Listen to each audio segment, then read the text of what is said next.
to sing this one by Karen Drucker. I am healed, whole, and healthy. I am healed, whole, and healthy. I relax and visualize. I am healed, whole, and healthy. I am well, I am well. I am healed, whole, and healthy. I relax and visualize. I am healed, whole, and healthy. I am well, I am well. One more time. I am healed, whole, and healthy. I relax and visualize. I am healed, whole, and healthy. I am well, I am well.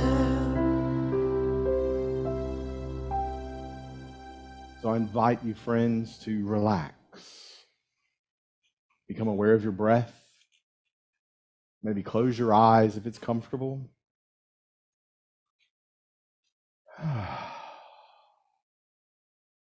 Feel yourself being fully supported in your seat. Feel yourself being fully supported by creation, all that is.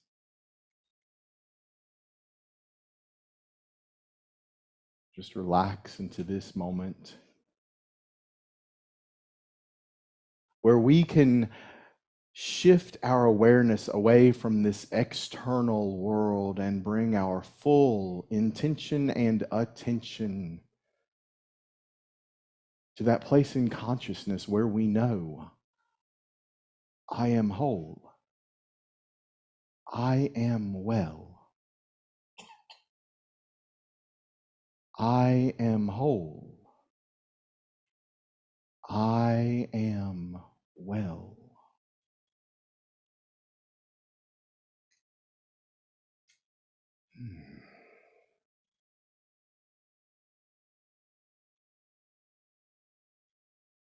So much can grab a hold of our attention and pull our awareness away from the truth and make us look at what might not be right. But we, with a gentle breath, with a release, with a blessing of forgiveness, we bring our attention back to this place, this stillness within, this place where there is only love.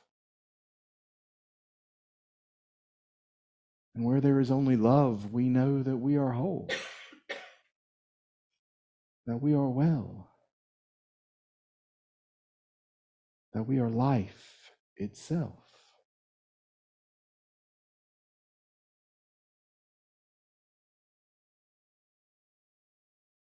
And so we take a moment and pause on Sunday mornings to practice this.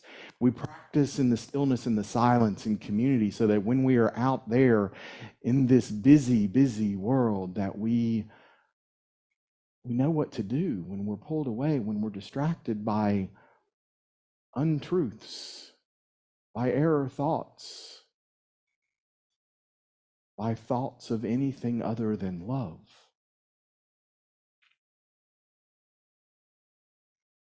We pause, we breathe,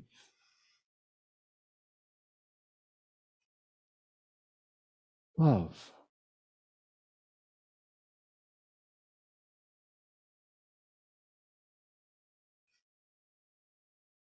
Love.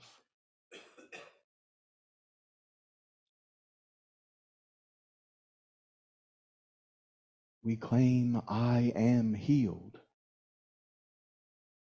Healed, past tense, it's already done. The work is done now. I am healed.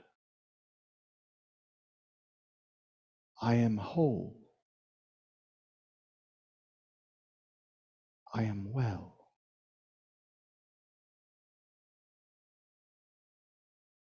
And so we pause for a moment in the stillness and the silence to know this truth as us, in us, to know oneness in the silence.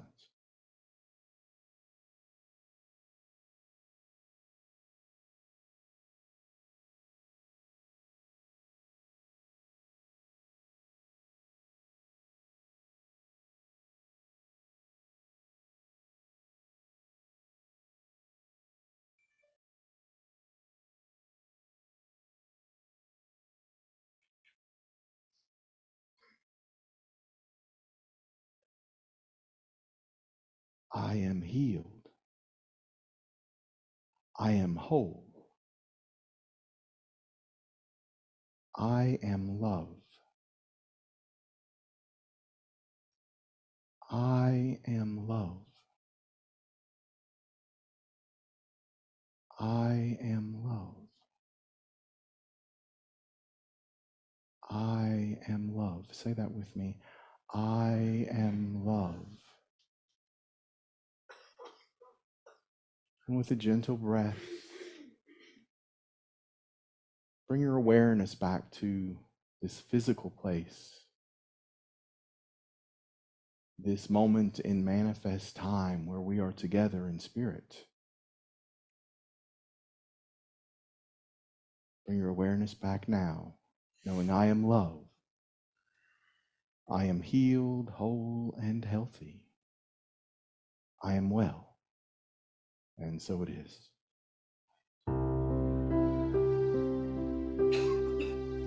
I am healed, whole, and healthy. I relax and visualize. I am healed, whole, and healthy. I am well. I am well. I am healed, whole, and healthy. I relax and visualize. I am healed, whole, and healthy. I am well. I am well.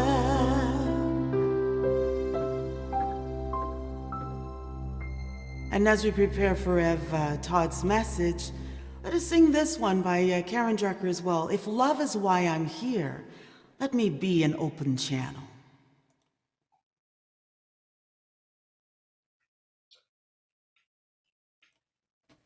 Or not.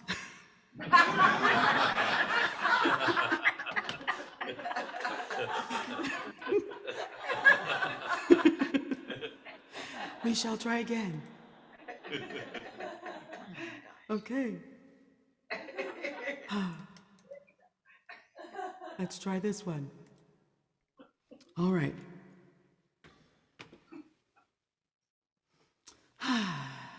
The joys of technology.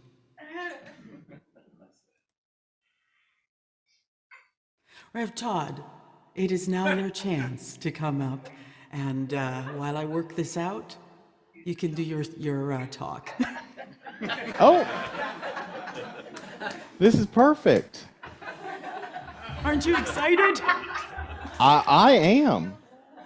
I am always excited to get to stand up and talk and run my mouth.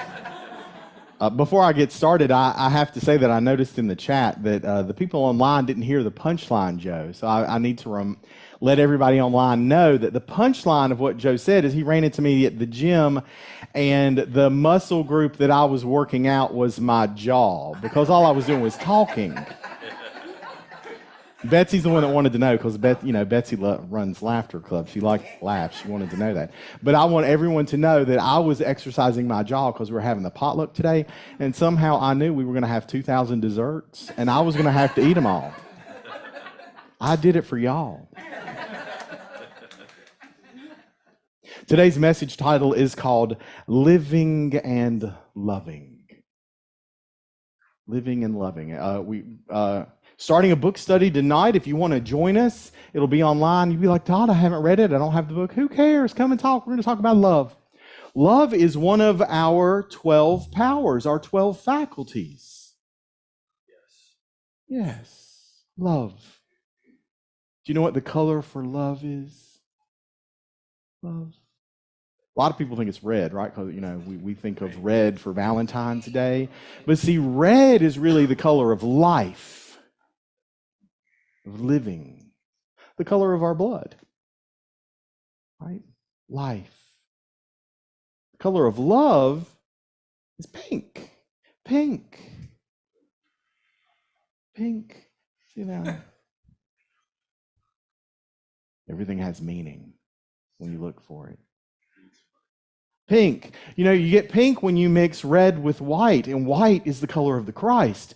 Living, red, and loving, pink, they come together through this embodiment of the Christ, of being who you are called to be in the world. Lots of times we think of this power of love, and we get focused on love in the physical manifestation of loving our spouse, our partner, erotic love. I heard a story this week of a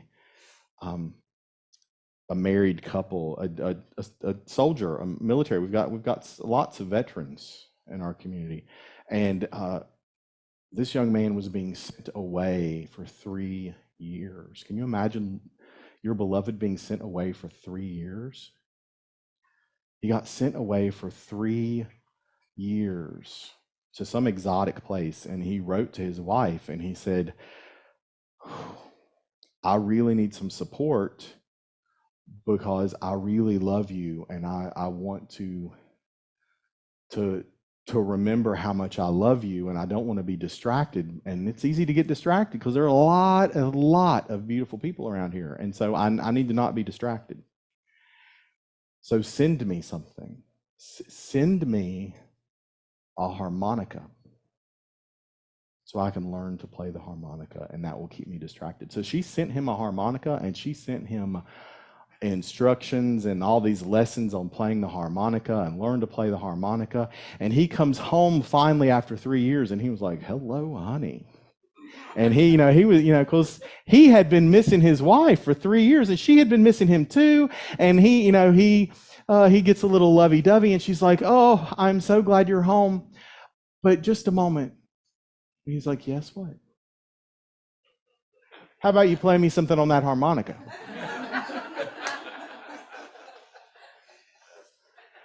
Always start with a joke. Or a funny story. We get distracted by what we think love is. We think that oftentimes that love has to do with our desire to receive. We want to be loved.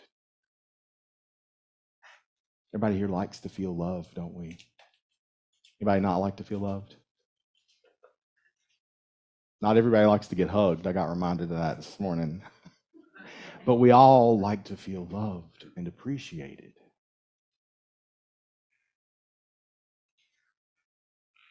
But what is true about love is that we don't need to be loved.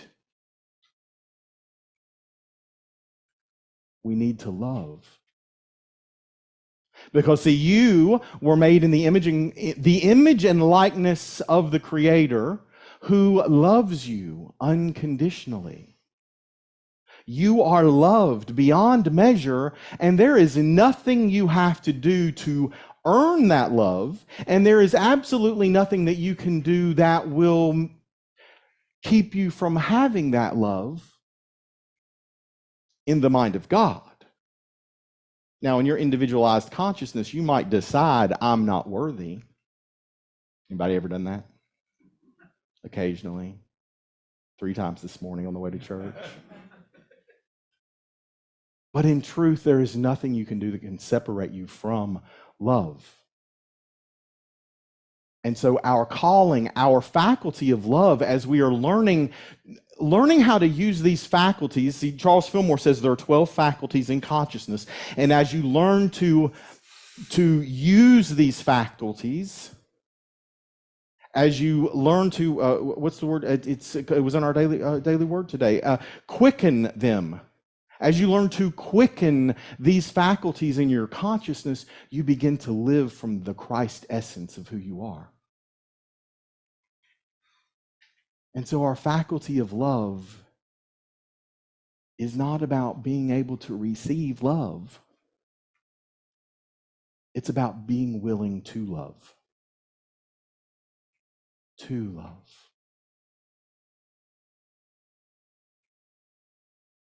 And who did Jesus tell us to love? Everyone. Except who? There's no exception. There is, thank you, Scott. There is no exception. We are invited to love one another.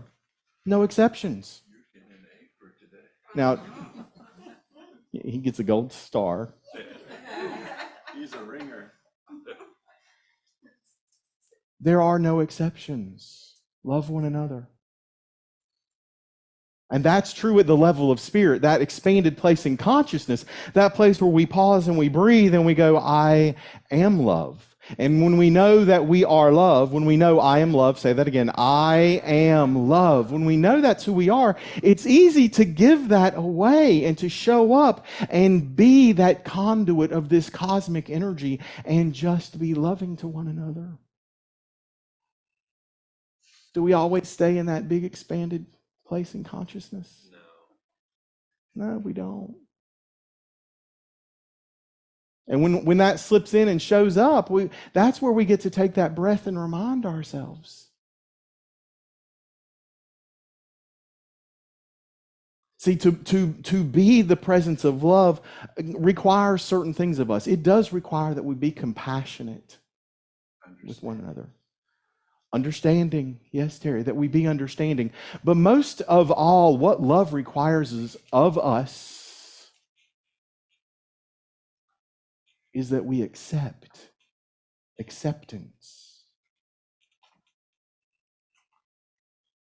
We accept that this is who this person is, and we love them. And we hold the truth that they are love unfolding. Because does sometimes love get covered up? You know what love covered up is? Love covered up? That's what we call evil in the world. Because if love can't express itself, it's being suppressed, it's being covered up, and it gets malformed, malshapen, misunderstood, and then we end up othering people. We end up separating ourselves. And that's where we get to do that most wonderful thing that Jesus invited us to do. Forgive. Forgive. So see, when we want to live and quicken this faculty of love, we have to be willing to accept. We have to be willing to forgive.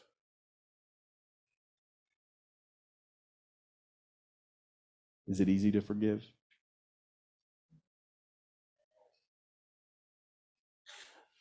Here's this is the paradox of forgiveness, is the more you practice doing it, the easier it gets. And so that first thing that you find that you need to forgive feels so difficult because you haven't practiced enough. Everything gets easier with practice, right? There was a famous cello player, and I can't remember his name right now, but he, even up into his 80s, he would rehearse 4 hours a day playing the cello.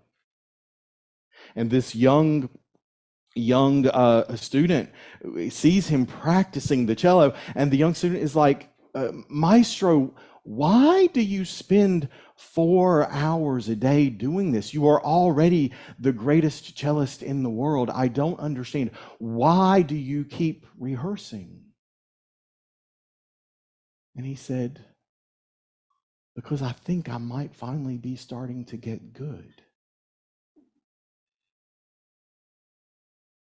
We rehearse, we practice, we try over and over again, 70 times 7, until it is done in consciousness, until it becomes who we are in truth, that we know I am love.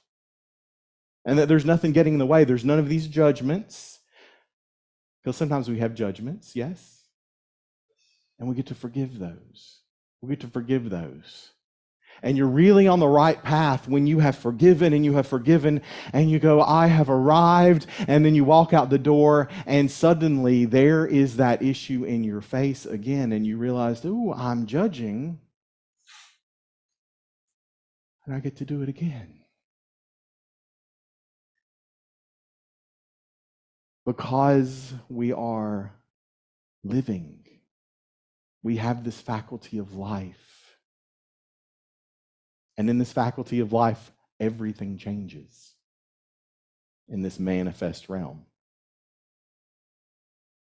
And so we're learning how to love over and over and over again. And as we learn how to love, we also sometimes get to step out of our comfort zones. Because maybe it's just me, but one of my love languages is words of affirmation. And nothing frustrates me more than when I don't feel like I'm being heard. Being heard. People don't understand what I'm saying. Oh,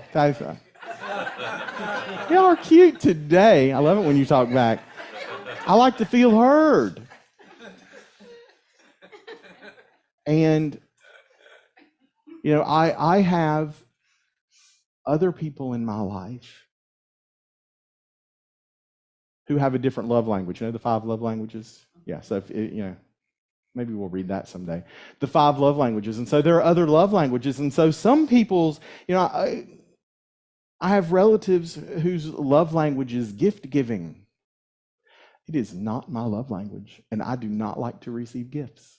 It makes me very uncomfortable. Right? And so I have to be willing to receive in order to allow them to be the best of who they can be. I need people to hear me because I'm trying to speak to them of affirmation, to lift them to know the truth of who they are. And when they don't want to listen, I start judging. We're all just walking each other home, learning how to do this thing called love. To be this, maybe one of the most confusing words in the English language, love, because it means 1,000 different things to any one person.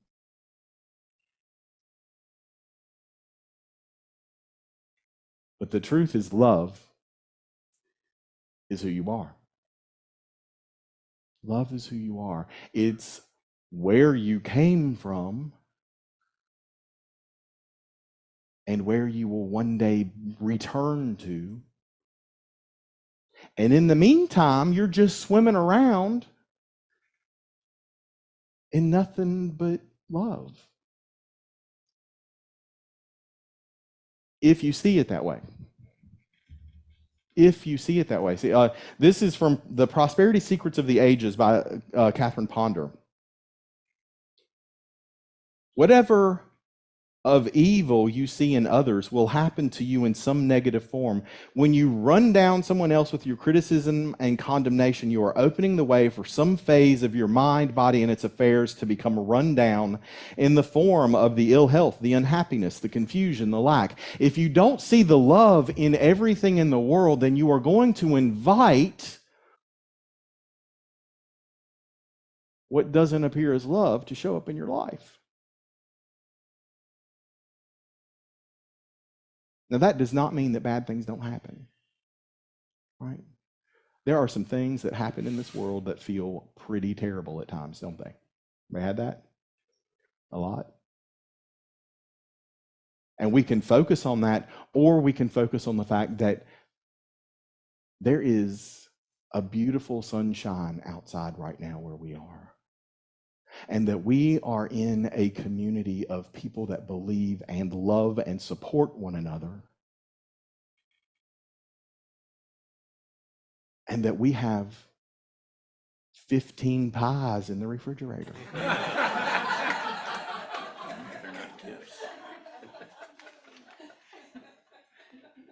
give or take.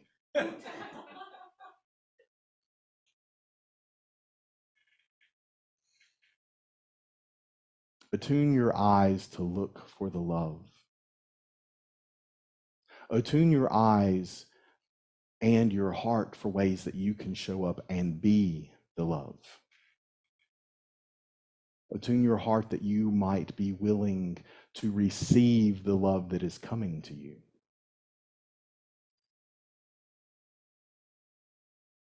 Because around here, there's a lot of love.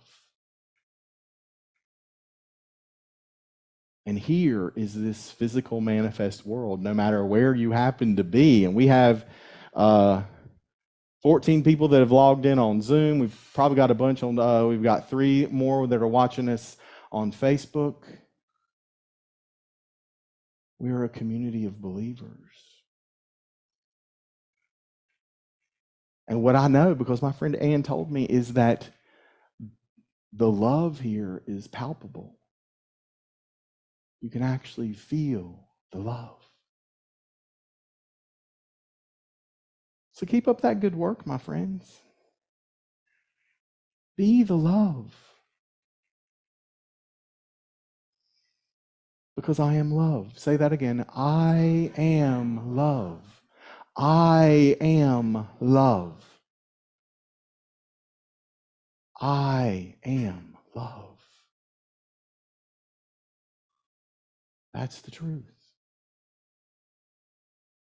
And so it is. Thank you, friends.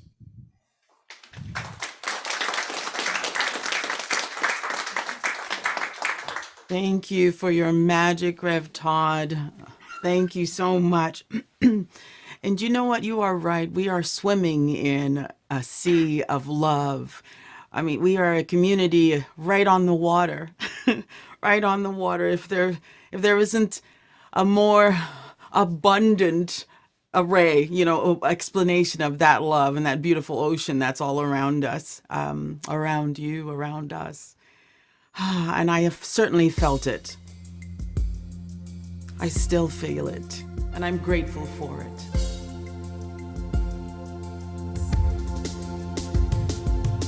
How can there be just one answer when there are so many questions?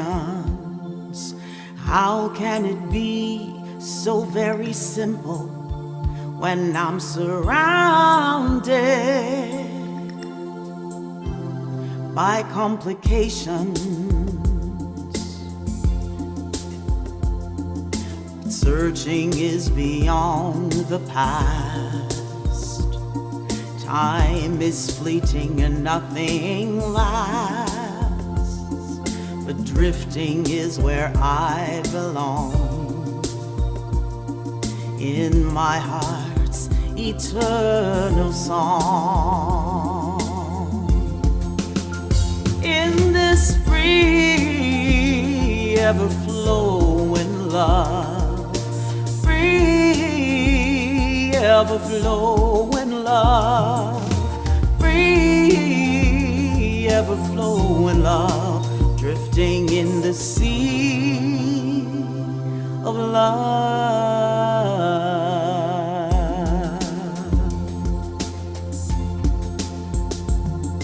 Why does my soul ring with laughter when there is so much destruction? And why do I feel so alive? My spirit's crying in jubilation.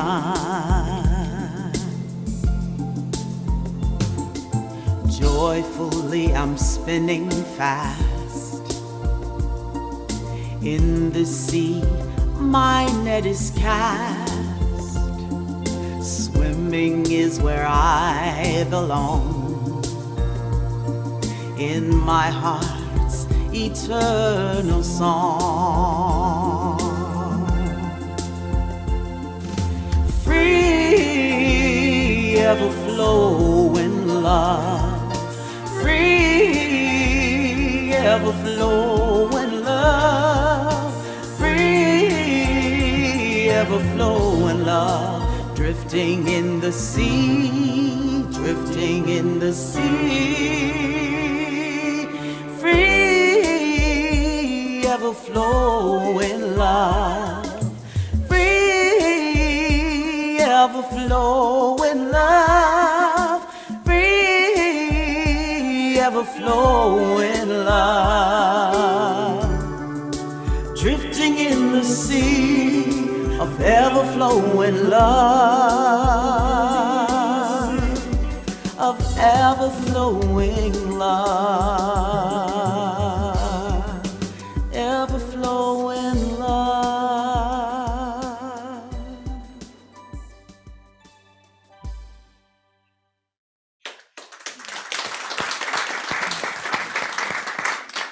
Thank you, Deidrey. Forgot about another story that I heard this week, and I really wanted to share it with y'all. There was a librarian at the library working, and a woman came in with her young son, probably around 6, and he was very sad and a little cry, and so the mother pushes him up, and he said, "Do you have another red harmonica?" And see, he had participated all summer in this program where if you read every day for 80 days, you could win a harmonica. And he had gotten a harmonica, and he was so proud of that harmonica that he took it to his school, his summer camp, and lost it. Now, I think we all know what really happened to that harmonica. The camp counselor swiped it when he wasn't looking because they were tired of hearing it.